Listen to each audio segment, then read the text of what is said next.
Queridos amigos, queridas amigas, que Deus nos abençoe nesse encontro. Queremos desde já agradecer o convite do GEP para participar de reflexões acerca do autodescobrimento. Vamos nos envolver em vibrações, voltando o nosso pensamento a Jesus, a fim de que Ele nos ajude nas interpretações da noite, nestas reflexões que hão de nos levar para a libertação pessoal, para o equilíbrio que nós tanto queremos. O desafio é enorme diante dos dias atuais, mas temos Jesus no leme, temos a espiritualidade amiga nos amparando para vencer essas etapas da melhor maneira possível. Então, desejo a todos que estarão aqui conosco, participando dessas reflexões, muita paz, muita harmonia interior. E onde estiver, que a paz também aí esteja. Vamos, como é de praxe, fazer uma prece de abertura e assim nos conectar com Deus. Pai de infinita misericórdia, estamos aqui mais uma vez em mais um encontro, buscando a Tua bênção, as vibrações de nosso Senhor Jesus Cristo, para nos dar suporte em dias tão desafiadores. Dai-nos, Jesus, por bondade, a presença dos bons espíritos nestas horas de aflição, de medo. Nos envolva em Tua harmonia e faça com que esta noite, este momento, se nos torne um momento do despertar da nossa consciência, nos ajudando, Senhor, a entender os reais objetivos que nos trouxeram aqui, a esta reencarnação. Envolva-nos, proteja-nos, hoje e sempre, que assim seja.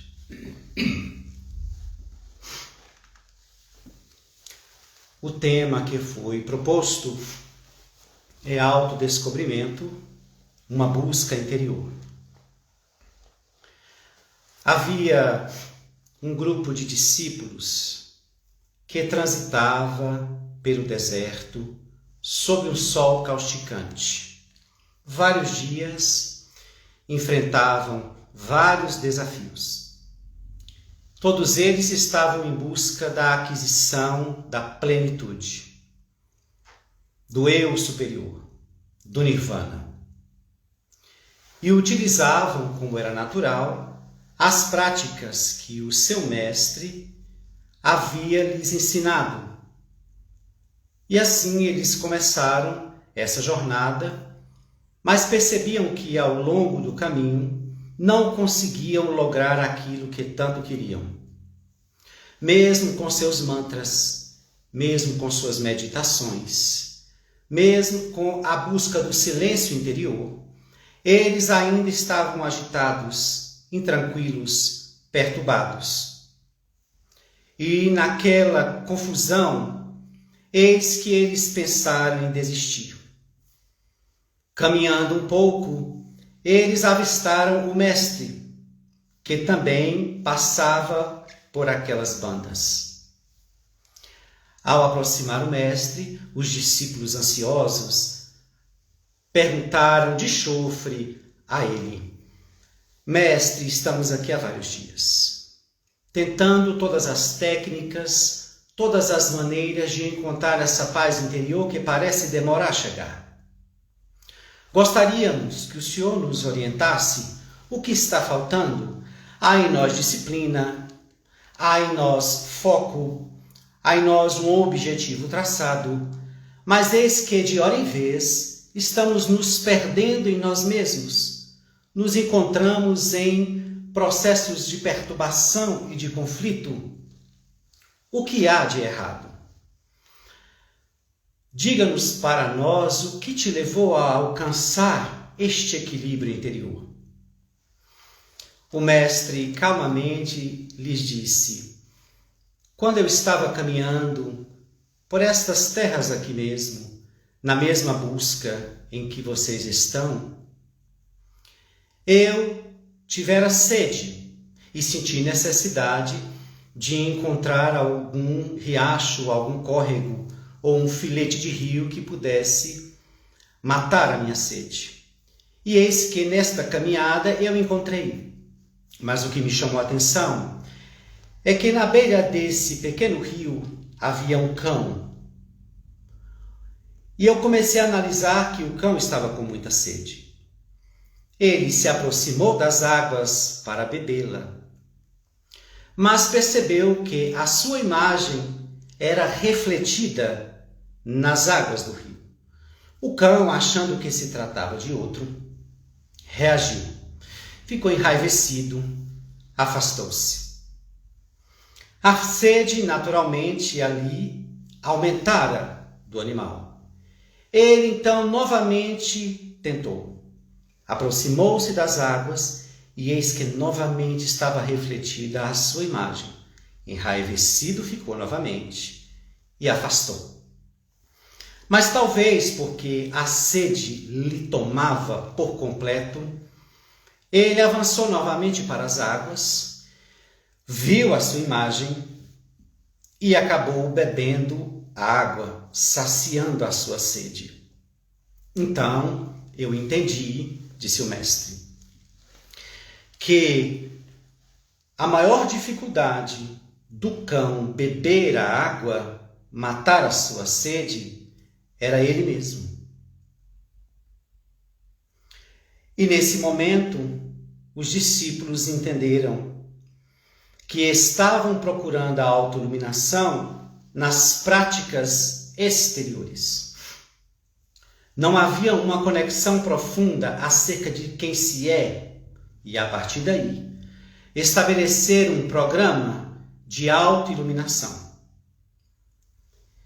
Diz o mestre que o maior inimigo eram eles mesmos, que queriam talvez esse nirvana de forma fácil, superficial, quando que a autoiluminação nos exige um trabalho aprofundado, demorado e contínuo. Em cima desta pequena história, é que nós vamos percebendo a grande responsabilidade que temos no que tange ser feliz. Temos o hábito de dizer: eu gostaria tanto de ser feliz. Eu gostaria tanto de ter paz. Bem, a questão, à luz do Espiritismo, nos convida a pensar se estamos fazendo por onde para tais aquisições, já que a felicidade e a paz é uma conquista interior. Ela não vem de fora. Existe no mundo, claro, as felicidades, vamos dizer assim no plural, prazeres que a vida odierna nos traz. Mas aquela paz que o ferrugem não consome e a traça não destrói, bem, esta não pode ser conquistada assim de forma rasa, sem um mergulho, sem um aprofundamento, sem sacrifícios e renúncias. Então, para nós esta proposta não é nova, porque quando examinamos a trajetória de Jesus, algo vai nos chamando a atenção, porque Jesus em momento nenhum se coloca como aquele que vai guiar o seu povo à salvação, aquele que vai na frente e os outros vêm atrás. Quando examinamos o comportamento de Jesus diante das massas e ora particularmente com quem o buscava, nós vamos perceber que Jesus deixava bem claro que a sua função era tão somente de mestre. E qual é a função do mestre? Ensinar o que se deve fazer e não fazer a obra. Então ele só aceitou ser chamado de mestre, porque bom era Deus, que estava nos céus. Mas as pessoas imaturas da época não compreendiam. Achavam mesmo que ele viria suspender os pecados da humanidade e levar todas as almas para a plenitude. Mas na trajetória de Jesus ele vai demonstrando que não. A partir dos seus dizeres, a partir das suas máximas, as pessoas começaram naturalmente a ficarem um pouco frustradas. Ele era um ser que convidava-nos a assumir uma responsabilidade sobre nós. Basta ver que no momento em que ele disse: o reino dos céus está dentro de vocês, provavelmente ocorreu muita frustração. Porque a criatura humana, até hoje, atavicamente, busca gurus, busca guias, busca mestres, busca orientações dos outros, de alguém, para poder estabelecer um caminho na conquista do que se deseja. Então, naturalmente, não seria diferente a época em que aquele ser cheio de poderes, ele não poderia transformar a vida de todos. E é nesses discursos de Jesus que ele vai demonstrando que ele não viera salvar absolutamente ninguém.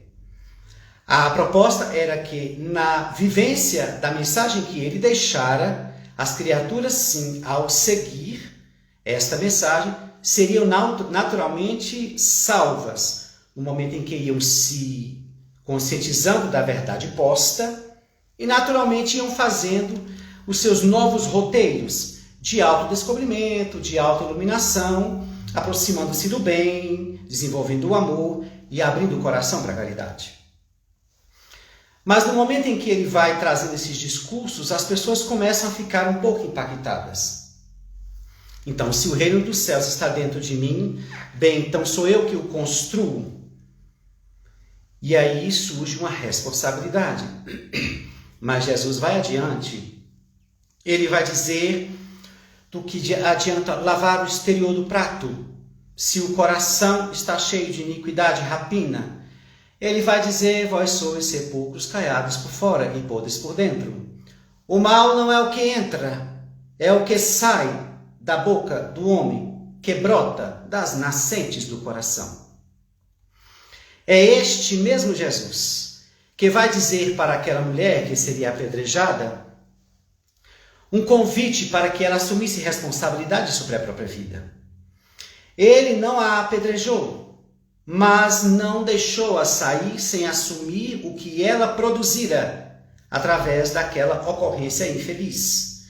Quando ele diz: agora vá e não tornes mais a pecar, para que não te aconteça algo pior. Na leitura do Evangelho de Jesus, nós vamos perceber que ele já estava convidando a criatura a assumir a si mesma, e que ele viera tão somente como uma seta, apontando o caminho da autoiluminação, da felicidade que tanto se queria. Aqueles que se aproximaram de Jesus acreditando que ele seria o suporte para que todos gozassem de uma felicidade plena, frustraram-se, sofreram, perderam o equilíbrio quando o viram preso no madeiro infame, morto. Como assim? Aquele homem que andava sobre as águas, aquele homem que reestruturava células doentes e mortas para estabelecer a saúde do indivíduo, aquele que transformava a estrutura química da água para o vinho, aquele homem que levantava os mortos, como ele pode agora estar preso numa cruz e morto, como um cordeiro em silêncio? Estas criaturas que acreditavam que ele viria a salvar, entraram em frustração e abandonaram ele ali naquele momento. Poucos o seguiram, poucos espíritos mais amadurecidos que entenderam sua proposta a fundo. Então a proposta do autodescobrimento ou do assumir a responsabilidade sobre a paz própria, Jesus já deixava. Mas, quando nós vamos ler no Livro dos Espíritos, na questão 919, uma questão tão discutida por nós, né? Tão sabida por nós, nós vamos ver Santo Agostinho nos convidando a um caminho, né? De autoexame. De autoexame, para ao detectar o equívoco, estabelecermos um programa de modificação. Ao perceber as boas obras, as virtudes que se apresentaram, trabalhar para mantê-las, para fazer com que elas se agigantassem e dominassem as paisagens íntimas da alma. Então, se nós formos analisar, não adianta lermos o Livro dos Espíritos e ter toda aquela sabedoria se nós não começarmos a ter esse compromisso da 919. Porque o saber precisa ser manejado por uma alma que evolui. É a depender do nível de moralidade que a gente vai conduzir o nosso intelecto para o bem ou para o mal. Então não adianta tão somente saber. Joana de Ângeles vai dizer no livro Libertação do Sofrimento que as criaturas ultimamente estão muito ansiosas para aprender um pouco mais. É sempre para ter conhecimentos novos, quando o já sabido ainda nem foi colocado em prática. Palavras de Joana de Ângeles. Então é hora de começarmos a pensar o que nós precisamos realmente fazer para o autodescobrimento.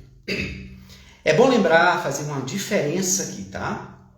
Autodescobrimento não é autoiluminação, tá bom? A própria palavra já diz, autodescobrimento. Imagine que você é chamado para adentrar a uma sala escura para arrumá-la. A primeira coisa que você tem que fazer para entender a desarrumação ou para visualizá-la, você precisa acender a luz. Para fazer um exame da bagunça e a partir daí, do descoberto, é que se começa um trabalho, um manejo para a aquisição da autoiluminação. Por isso que Joana de Ângeles, nas suas obras psicológicas, nos deixa isso muito claro, né? Muito explícito, de uma forma muito clara e explicada. E ela vai nos convidar exatamente a fazer esse mergulho. Mas ela vai lembrar em outros livros, O Desperte e Seja Feliz, ela vai dizer que esse trabalho é intransferível, solitário e pessoal. Ou seja, nós não podemos contar com ninguém. Porque ninguém tem a capacidade de sondar quem realmente somos. Só nós é que podemos fazer esse mergulho e fazer uma compreensão profunda acerca de nós, uma interpretação profunda. Sendo assim, é uma tarefa solitária, onde cada mudança, cada conquista, cada batalha interior, a consciência é que deve ser agradada. Como diz Lázaro no Evangelho segundo o Espiritismo, que a criatura deve atender aos deveres espirituais a que foi chamada a cumprir, só esperando tão somente os aplausos da consciência, que é o que importa. Vai ser Jesus dizendo, né? Vai Jesus dizer que aqueles que querem agradar aos homens, este já recebeu a sua recompensa. Mas se queremos mesmo encontrar essa paz, é preciso fazer esse mergulho. Só que não é um mergulho de ordem mística. Não são comportamentos de ordem mística. É simplesmente entendendo que a reencarnação tem por finalidade precípua evoluir. Conduzir as criaturas à evolução. As pessoas costumam nos perguntar, né? Eu queria saber qual é a minha missão. E muitas vezes essa pergunta é impulsionada pela vaidade. Quando a gente diz para as pessoas, bem, a sua missão é evoluir, existe outra mais difícil? Mas as pessoas querem saber suas tarefas, e basicamente suas grandes tarefas. Mas a finalidade precípua da reencarnação é proporcionar a evolução do espírito. Então, qual é a minha missão na Terra? Evoluir. Esta é a finalidade. Então, para evoluir, como fazer esse processo de evolução sem saber quem somos, ou pelo menos ter uma noção do que nos caracteriza no campo moral, basicamente. À medida que vamos ampliando o conhecimento, claro, nós vamos tendo mais discernimento, nós vamos tendo mais um saber para compreender melhor de onde viemos, o que estamos fazendo aqui, para onde vamos, e os mecanismos da vida e os mecanismos das leis de Deus. E assim vamos entendendo o nosso lugar, o nosso papel e a nossa tarefa. Então nós já sabemos qual é a nossa tarefa, qual é o nosso dever, evoluir. Então de que forma mergulhar e fazer essa pesquisa interior? Nós estamos vivendo períodos de ansiedade. Então, um barulho interior nos atormenta. As preocupações são diversas, ainda mais nos dias de hoje. Então, como acalmar este mundo interior? Bem, isso depende de uma prática. Prática esta que a criatura abandonou desde o momento em que saiu das cavernas. Olhou para o mundo que deveria conquistar e perdeu o endereço de si mesma. E assim, ela sai a esmo, procurando felicidade e nunca encontra, porque está nesse processo exógeno. Mas no momento em que ela percebe, pela mensagem de Jesus e pela proposta espiritista, nós vamos percebendo que há uma necessidade do indivíduo deter-se, parar e reexaminar-se. Falamos reexaminar porque nós somos espíritos milenares. Estamos transitando de reencarnações a reencarnações, o que significa dizer que estamos trazendo diversos arquivos de outras eras. E isso se soma na personalidade atual, o que significa também dizer que há muito por se saber, e não será numa só reencarnação que teremos essa visão ampliada e profunda, mas é importante começar. E aí nós precisamos, para começar, tirar um tempo para nós. Nós somos espíritos imaturos, não temos ainda condição de estabelecer essa conexão profunda com o mundo interior, no meio de tanta agitação, de tanta algaravia. É importante ainda, precisamos de um lugar de silêncio, um lugar tranquilo, para nos aquietar, diminuir os estímulos externos, para tentar fazer um foco interior, o que nos é difícil. Mas aí está o exercício. Mergulhar e começar a sondar o que há em nós. E para isso também nós precisamos de doses de solidão. Uma coisa que muitas pessoas fogem, não é? Uma vez um espírito me perguntou o que era solidão. Eu disse, uma coisa muito ruim. Ele disse, por que Saulo de Tarso optou por ela? Para entender a proposta de Jesus. Por que Buda optou por ela para, debaixo da árvore Bodhi, alcançar o Nirvana? Por que Jesus optou por ela ao subir o Getsemane para se conectar-se com Deus? Para enfrentar aquele momento que marcaria a história, que dividiria a história. Então, eu fiquei a pensar, e ele me fez outra pergunta. A solidão é ruim ou é boa? Eu disse, é ruim. Ele falou por quê? O que ela mesma significa? Eu falei, a ausência de pessoas. Ele disse, o que dizer de pessoas que estão na multidão se sentindo sós? E aí ele arremata dizendo, a solidão, ela será boa ou má a depender do estado d'alma de quem a prova. Então a solidão para Jesus no Getsemane não era tormento. Daí não condiz com aquele pedido que ele fizera, afasta de mim este cálice, porque se Jesus tivesse dito isso, o seu discípulo teria sido muito mais forte do que ele. Quando Paulo de Tarso foi chamado a ser decapitado e um guarda segurava a espada para decepar-lhe a cabeça, porém tremia, nervoso, diante da tarefa que tinha que executar.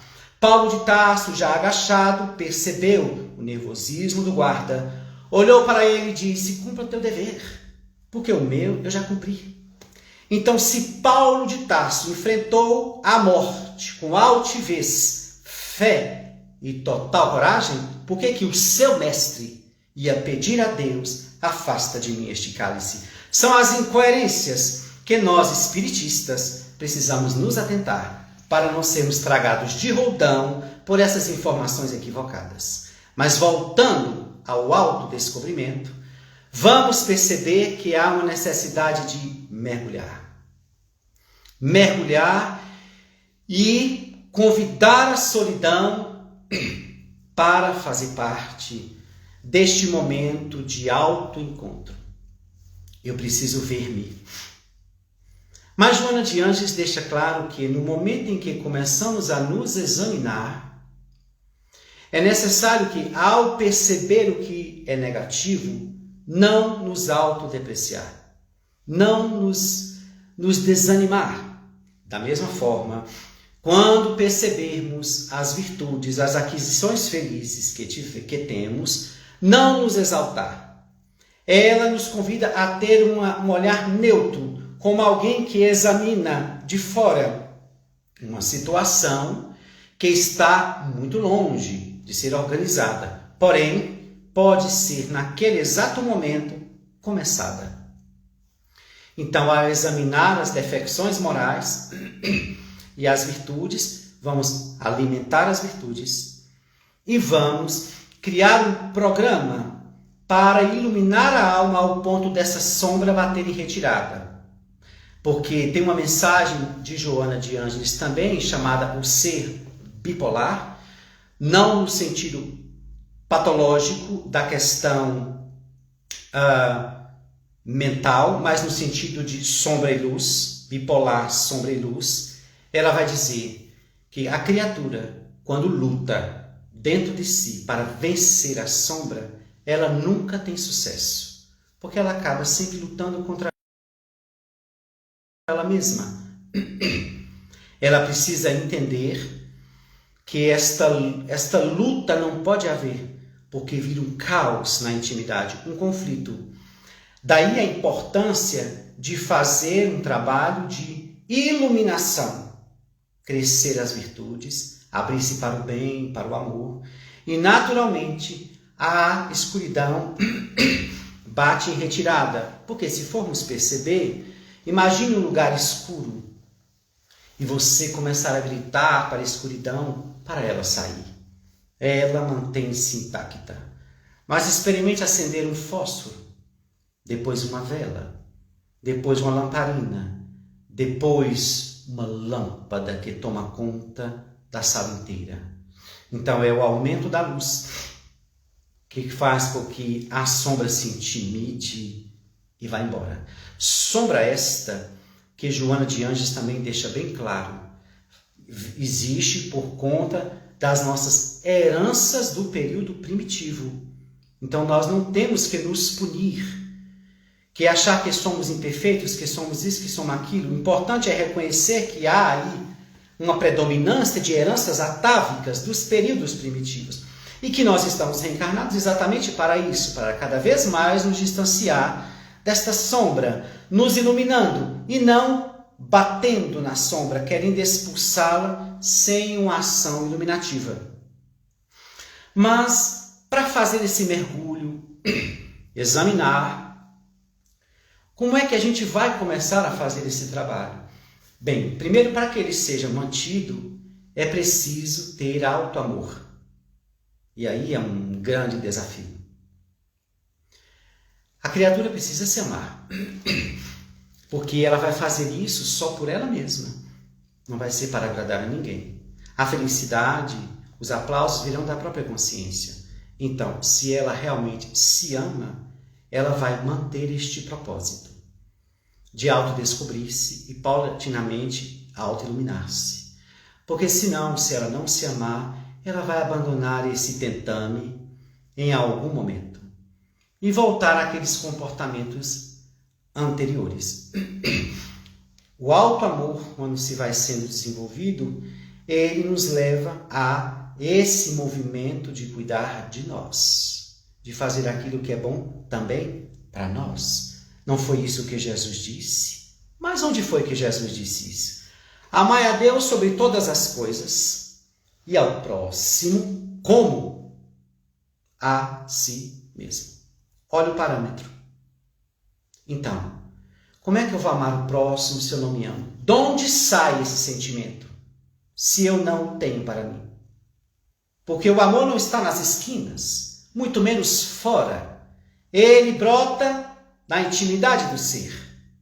Então, o primeiro passo de Joana de Ângeles não é de cima para baixo, amar a Deus sobre todas as coisas e ao próximo como a si mesmo, é de baixo para cima. Então eu me amo, eu desenvolvo esse sentimento do amor e naturalmente vou sentindo que o amor me avisa que ele nunca fica circunscrito. Ele veio para dividir-se, quanto mais se divide, mais se multiplica. Ele quer agora alcançar o próximo e eis que daqui a pouco já estamos amando a Deus, entregando a nossa vida para o ministério do bem para todos. Mas é iniciando no alto amor. Se eu não me amo, como fazer o autodescobrimento? Já que é um lugar solitário, pessoal e intransferível, onde ninguém participa. É imprescindível auto-amar-se. E nesse mergulho, Joana diz, ao perceber as dificuldades que carrega, é necessário assumir o que se vê. É necessário haver honestidade no que se viu. Porque nós somos ainda guindados, impulsionados, diríamos às vezes teleguiados pelo orgulho e pelo egoísmo. Então muitas vezes somos capazes, como diz o Evangelho segundo o Espiritismo, de ser clarividentes para perceber as defecções morais dos outros e profundamente cegos em relação a nós. Então muito cuidado na hora desse autodescobrir-se, para que o orgulho não venha lançar-nos uma venda, impedindo que enxerguemos exatamente o que estamos vendo. Porque diz a benfeitora, se nós não assumirmos o que percebemos em nós, nós estamos negando a nossa realidade interior. Sem aceitar a realidade interior, não se pode fazer autodescobrimento. Ou melhor, pode até fazer, mas não sai desse processo para alcançar a autoiluminação. Porque para que eu possa movimentar-me em imperfeições que há em mim, vícios, maus hábitos, más tendências, é preciso assumir que as tenho. Para a partir daí, fazer o trabalho. Que trabalho seria esse? Bem, eu estabeleço um programa.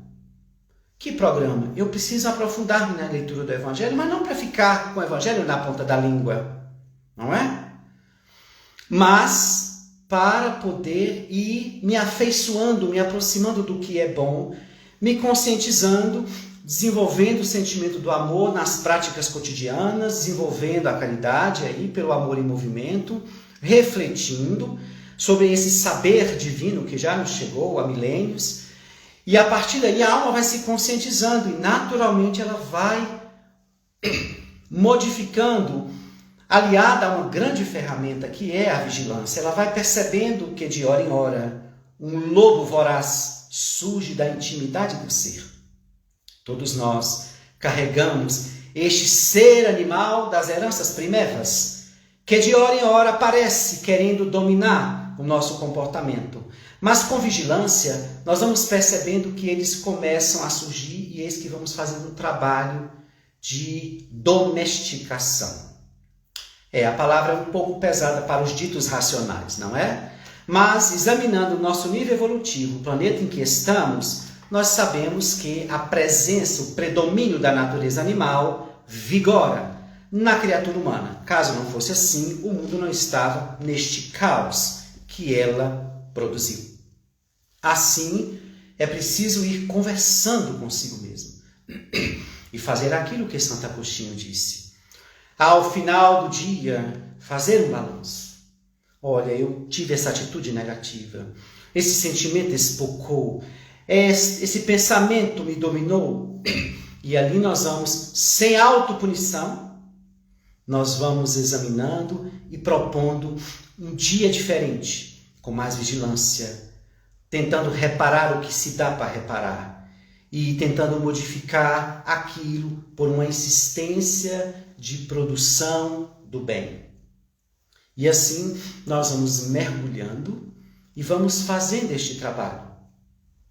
Porque a criatura precisa modificar-se por dentro para que ela possa trazer a moral para igualar-se ao intelectual. Não foi à toa que o Espírito de Verdade disse: Espíritas, amai-vos e instruí-vos, mesmo sabendo que primeiro chegara o conhecimento para a criatura se iluminar. Mas no contexto atual da época, é claro que ele percebeu, como nos dias atuais, que a criatura está com fome de saber, mas desinteressada em mudar-se. Por isso que existe uma simples história que diz mais ou menos assim, que um homem cheio de verdade, cheio de grandeza intelectual, ele encontrou um sábio no meio da sua jornada e começou a discorrer uma palestra para o sábio sobre a verdade, o que era a verdade. Ele falava e gesticulava como um grande orador. E no meio deste barulho, destas informações sobre o que era verdade, o sábio balançou a mão, pedindo para ele dar um tempo.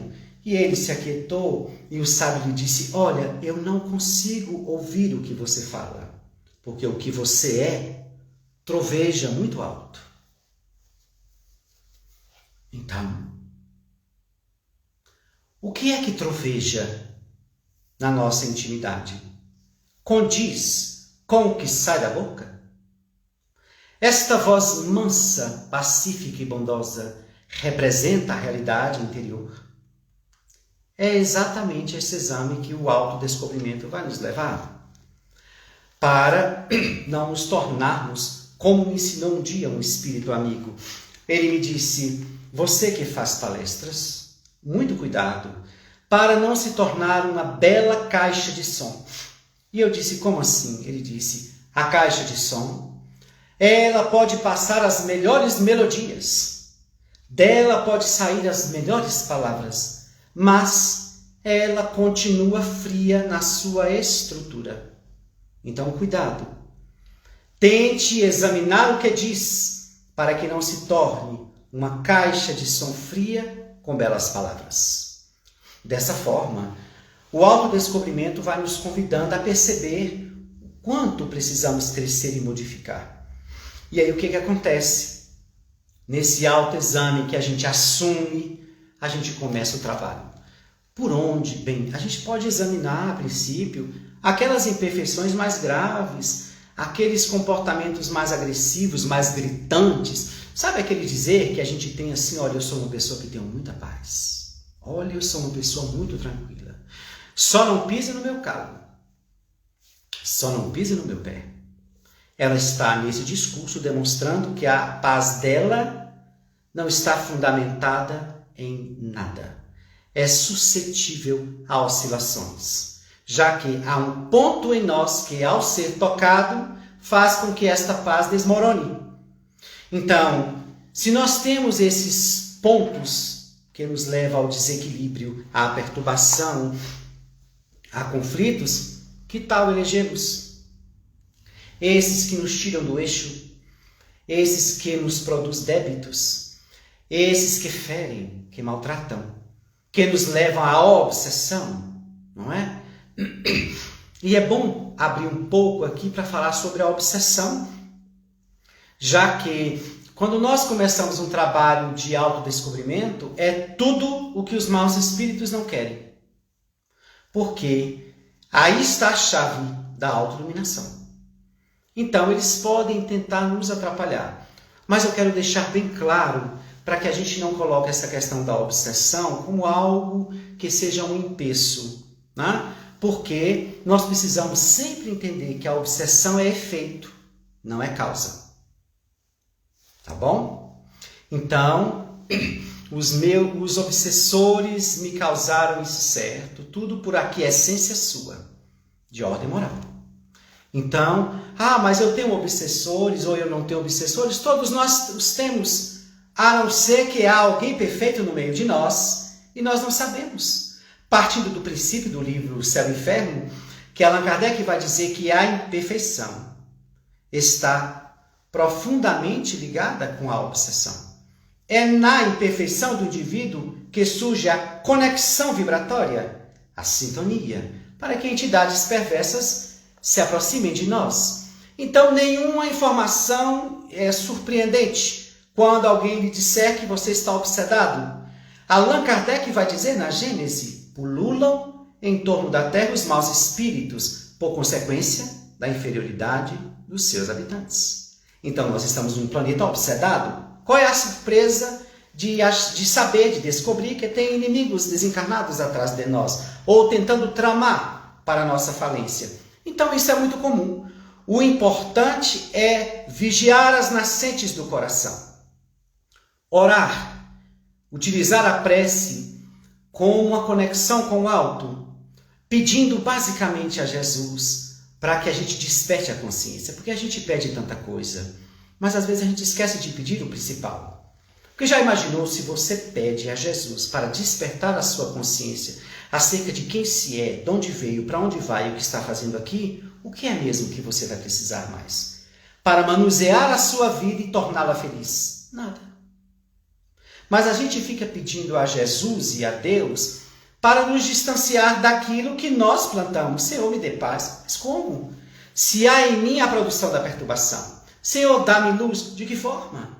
Se muitas vezes eu estou mantendo vazios, sombrios em minha alma. Senhor, me dá paciência. Como? Se há uma irritabilidade natural que espoca de hora em vez no meu comportamento. Então não é hora de pedir bênçãos, porque elas não caem do céu. Eu acho que vocês conhecem a loja de Deus, não conhecem? A historinha que o homem chega no céu, você vem rápido, e aí entra e vê uma loja com o nome A Loja de Deus. Ele fica impressionado, entra na loja, olha, tem um balcão e um anjo com aquelas asas belíssimas. Ele se aproxima e diz: como assim? Loja de Deus? Ele falou: sim. Mas o que é que se vende aqui? Ele disse: aqui não se vende nada. Aqui se doa. Tem aqui na loja de Deus todas as virtudes. Ah, o homem ficou muito empolgado e disse: mas não paga nada? Ele disse: de maneira nenhuma. Então, o senhor me dê aí 1 quilo de paciência, me dê meio metro de paz. E foi pedindo e o anjo anotando. E ele fez uma lista enorme. Daqui a pouco, terminou de pedir, o anjo foi na prateleira, pegou um saquinho pequeno e entregou. Ele disse: olha, deve estar havendo algum erro, porque olha o tamanho da lista que eu lhe pedi. E você me dá este saquinho? Ele disse: é, meu filho, é porque na loja de Deus só se vende as sementes. Então, o que eu quero dizer com isso? Quando Deus nos criou, a genética divina veio conosco. Ou seja, tudo que há em Deus, há em nós.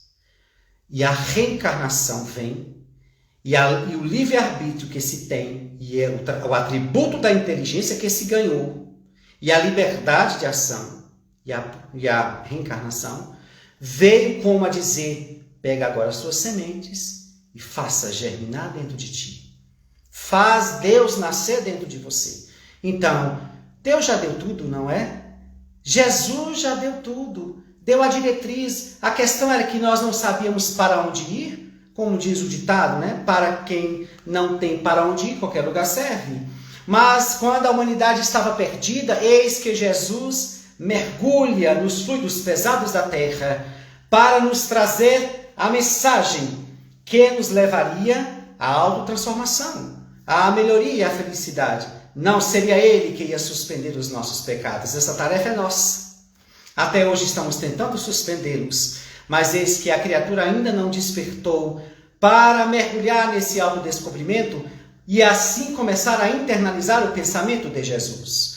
Temos um conhecimento talvez um pouco mais alargado, temos uma compreensão mais expandida, mas no que tese, viver o pensamento de Jesus. Nós ainda estamos caminhando meio que trôpegos, meio olhando para trás, como aquela mulher que vira sal, convidada para uma nova era, como o jovem rico. Vá, venda tudo que tem e vem. É claro que Jesus sabia o ponto que tocava aquele jovem era a riqueza. Se Jesus tivesse que nos perguntar hoje, particularmente, o que é que ele ia nos pedir para deixar? Provavelmente é aquilo em que você mais está preso. E aí cada um faz a sua análise. Mas o importante é entender que o autodescobrimento requer continuidade, vigilância e oração. Senhor, me faça despertar. Esse trabalho é meu, não é teu e não são dos bons espíritos. É meu. Se eu estou mergulhado em sombras, foi por conta da minha negligência de antanho, por não ter enxergado os teus chamados, os teus convites. Eu malbaratei toda e qualquer oportunidade que pudesse me levar a esta libertação pessoal. Agora me vejo preso, agora me vejo enlinhado em complexos problemas. Me ajuda, Senhor, a compreender que o livre-arbítrio me foi dado exatamente para isso, e a inteligência como atributo, como ferramenta poderosa, para eu autoexaminar-me, me apropriar do conhecimento espiritista que traz o teu pensamento redivivo e nos revela muito mais, para que entendamos o nosso lugar, o nosso momento e o chamado que nos chega nestes dias tão difíceis, para entrar em contato conosco, convidar a solidão, elevar o pensamento e fazer um mergulho neste mundo desconhecido que sou eu. E assim aos poucos, e fazendo uma interpretação disso, daquilo, e nós vamos começando a fazer mudanças, vamos conseguindo administrar essa empresa que somos nós. Aos poucos entendendo-nos, sabendo quais são as nossas maiores dificuldades e o que devemos fazer. E neste caminho, seguir intimoratos, acreditando que esta é a parte que nos cabe. Este é o nosso testemunho, com renúncias e sacrifícios. Vamos naturalmente luarizando a alma, acalmando a alma. Sempre trabalhando numa proposta que Joana de Ângeles nos deixou, quando ela diz, trabalha-te, porque tudo deflui disto. Ela disse, tudo deflui disto. Trabalha-te. Se não está perdendo tempo na terra, se não fez esse mergulho e se não se inquieta com o que anda contigo, com as imperfeições que dominam-lhe as paisagens mentais, quando não se percebe que ainda estamos presos nos grilhões do egoísmo e do orgulho, cada criatura tem que fazer a sua busca particular, solitária e pessoal. Entrar em contato com o alto e pedir só força, porque a tarefa é nossa, sem luta. E todo dia um pouco mais de reflexão, um pouco mais de exame do que fez, do que quer fazer, do que sente, das emoções que surgem, já que somos um feixe de emoções. E assim, podermos fazer esse trabalho. E paulatinamente diz a benfeitora Joana de Ângeles, no livro Jesus e Atualidade, que o autodescobrimento é semelhante a uma subida de montanha. Quanto mais subimos a montanha, ao sair de um lodo que ali estava ao nosso redor, quanto mais subirmos a montanha, a atmosfera ao nosso redor vai modificando-se. Ares mais rarefeitos, mais leves. Um ar mais limpo começa a entrar pelas nossas narinas. O que ela quer dizer com isto? Cada trabalho interior que se faz, colocando o bem na frente, diluindo a sombra paulatinamente com estudo, meditação, oração e trabalho no bem, nós vamos respirando um clima vibratório melhor. E aí ela arremata. Começamos a sentir as primeiras impressões da paz. Paz esta, que chega sutil, mas que já é estímulo para dar um próximo degrau, onde essa paz aumenta um pouco, e a cada passo em direção ao cume de nós mesmos, de aquisição da consciência do si profundo, nós vamos adquirindo uma paz que vai dominando-nos. E diz Joana de Ângeles, vai ser esta paz o seu estímulo para nunca mais parar. E poder um dia chegar e dizer, já não sou eu que vivo. É a luz de Deus que vive em mim. Já não sou eu que vivo. É o bem que vigora em minha alma. Já não sou eu que vivo. É o amor que agora comanda-me e faz-me entregar a vida para o bem total. Que façamos essas reflexões, que Deus nos abençoe nesses dias tão tumultuados, fixando-nos o pensamento em Jesus. E lembrando uma frase de Joana para encerrar, quando ela disse: um arrastão varre a terra. Tende tento, para não serdes carregado de roldão. Se quisermos uma âncora, eis que está diante de nós o Evangelho de nosso Senhor Jesus Cristo. Nos aproximemos, vibremos e partamos intimorados, sem medo, em busca desta autoiluminação, porque esta é a nossa fatalidade, a fatalidade de ser feliz. Muita paz a todos. Até outro momento.